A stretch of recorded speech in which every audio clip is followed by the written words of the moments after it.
ડીસાના થેરવાડા ગામ સહિત આસપાસના ગ્રામ્ય વિસ્તારોમાં આજે વહેલી સવારે અચાનક ભારે પવન અને ગાજવીજ સાથે વરસાદ ત્રાટક્યો છે, જેને પગલે સ્થાનિક ખેડૂતો અને પશુપાલકો પર આબ ફાટ્યા જેવી સ્થિતિ સર્જાઈ છે. મળતી માહિતી મુજબ વહેલી સવારે આવેલા તેજ પવનના ઝાપટાના કારણે થેરવાડા ગામમાં ભારે અફરાતફરી મચી ગઈ હતી. વાવાઝોડાની તીવ્રતા એટલી હતી કે અનેક પરિવારોના ઘરોના પતરા હવામાં ઉડી ગયા હતા. આ ઉપરાંત અબોલ પશુઓના રહેઠાણ માટે બનાવવામાં આવેલા શેડના પતરા પણ પવનમાં ફંગોળાઈ જતા પશુપાલકોને મોટું આર્થિક નુકસાન વેઠવાનો વારો આવ્યો છે.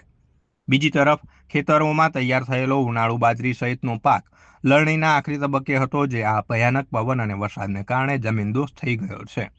મોઢે આવેલો કોળિયો છીનવાઈ જતા ખેડૂતોમાં ભારે ચિંતા મુકાઈ છે.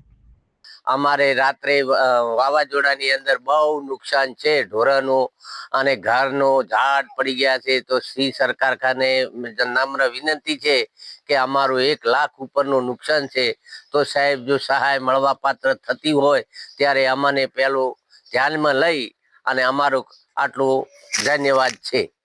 દોઢના ગાળામાં એવું વાવાઝોડું નોંધી આવી એટલે મારા ગામની અંદર મારા ભાઈ સાઈડ વાળા બાજુ વાળા ભાઈના પતરા અને તબેલો બધું સાફ કરી નાખે છે. સરકારશ્રીને વિનંતી છે કે કોઈ બી કાર્ય કરે તો અમને પણ એનો થોડા ઘણો કોઈ બી સહાય આલે તો સારું રહે.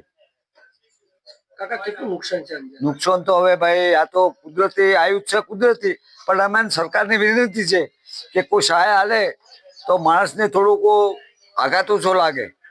તમામ પતરા જે આ કયા ખેતરમાં આવીને પડ્યા? પતરા તો મારા ખેતરમાં પડ્યા છે, કારણ કે આખો ઉડીને 10 ફૂટ પર કોઈ નુકસાન માલ નુકસાન નથી, કોઈને લાગ્યું નથી, બધે સુખ શાંતિથી પતી ગયું છે.